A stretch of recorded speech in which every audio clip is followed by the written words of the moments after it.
Olá, meninos, nossa última aulinha de República Populista, finalmente. Hoje a gente vai falar do último governo e vamos falar também do processo de transição, tá? Da República Populista para a ditadura militar.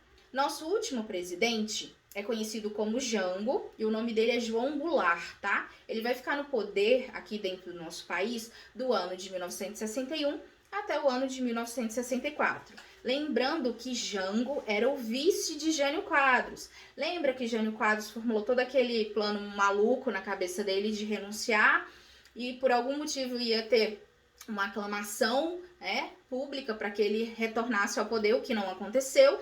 Quem vai assumir é Jango.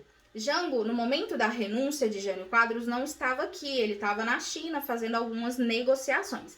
Lembrando que a China, socialista, né? Então, Jango retorna para o Brasil e toma posse, ok? Depois da renúncia de Jânio Quadros. Só que vários setores conservadores do nosso país, do Brasil, não vão aceitar de bom grado esse novo presidente que era taxado de comunista. Ele era comunista?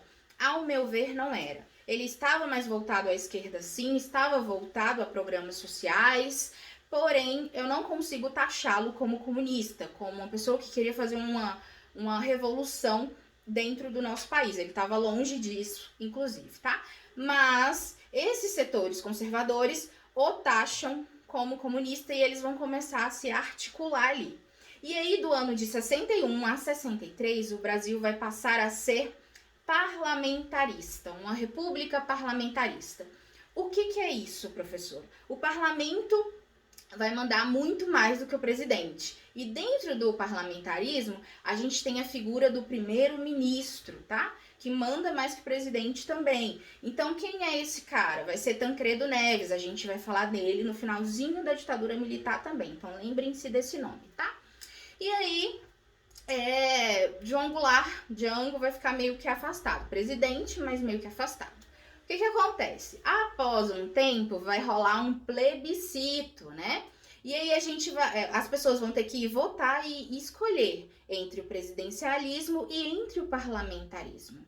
Vão escolher novamente o presidencialismo e João Goulart, que era o presidente, passa a exercer todos os seus poderes.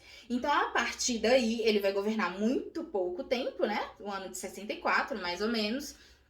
Ele vai começar a bolar o seu governo mesmo. E aí a gente tem o que a gente chama de plano trienal. Ele vai tentar recuperar a economia brasileira, porque lembra, a gente adquiriu muitas dívidas no governo de Dutra, no governo de JK, então ele quer fazer o seguinte, ele quer que a gente importe menos produtos. Ele vai dar um incentivo maior para a nossa indústria, para a indústria nacional, ok? Não vai dar muito certo isso aí, não vai conseguir segurar a inflação muito não, mas ele vai tentar. Além disso, a gente vai ter o que a gente chama de reformas de base.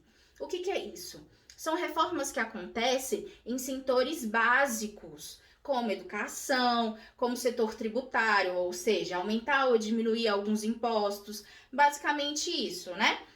E aí ele vai vir com uma ideia que vai ser o ápice do seu fim, na verdade, né? Vai decretar o seu fim, que é a história da reforma agrária.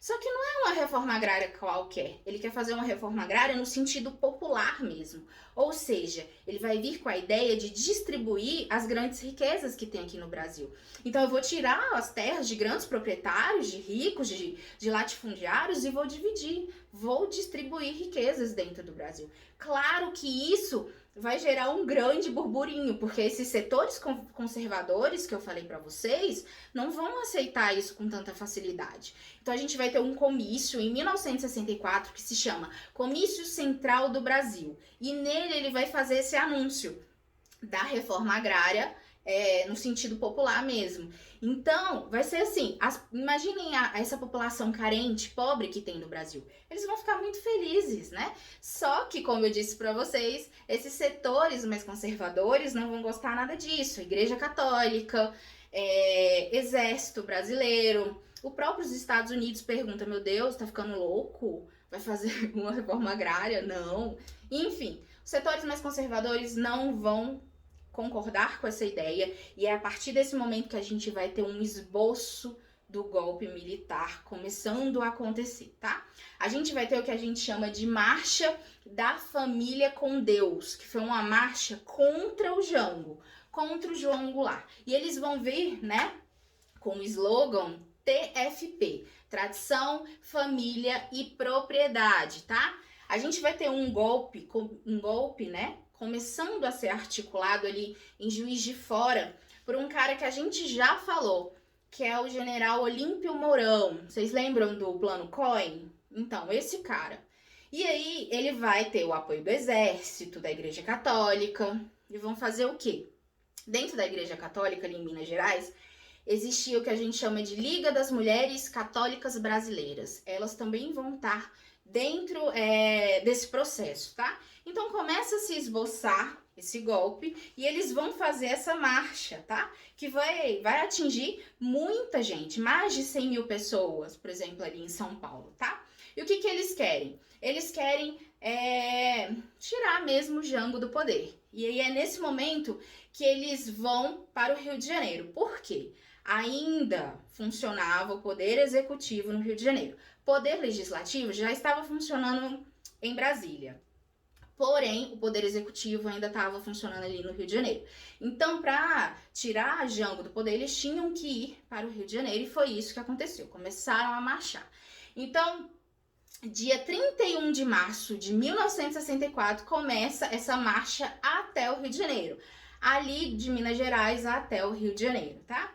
Jango vai fazer o quê? Vendo toda essa articulação, vai tentar pedir apoio para quem? Para o Legislativo. Então, ele vai lá para Brasília, mas ele não vai conseguir esse apoio. E é nesse momento, então, que Jango vai renunciar. Por quê? Gente, ele tá sofrendo uma grande pressão. Por tudo que eu falei aqui para vocês, vocês sabem que ele estava sofrendo uma grande pressão. Gente, quando a gente fala de um golpe, a gente tá falando assim, ou você sai, ou você renuncia, ou você morre, ou você é preso, entendeu? Então ele saiu do cargo, né, de presidente da República, mas assim, com muita pressão. E aí é nesse momento que ele foge ali pro Rio Grande do Sul, depois ele vai ser exilado no Uruguai. Gente, por que o nome golpe militar? Justamente por isso que eu falei pra vocês, porque ele vai renunciar com uma grande pressão, tá? Não é porque ele renunciou que não é golpe, tá? E aí existe também aquela expressão de falar que foi uma revolução, né? Que a ditadura militar vem como uma revolução. Toda vez que eu falo pra vocês de revolução, eu digo o significado pra vocês. Existe uma grande modificação, transformação acontecendo nessa sociedade em si. E a ditadura militar, ela não vai fazer essa modificação tão grande dentro da nossa sociedade. Inclusive, eles vão vir, né, falando dentro da ditadura militar que vão arrumar a economia, que vão arrumar a casa.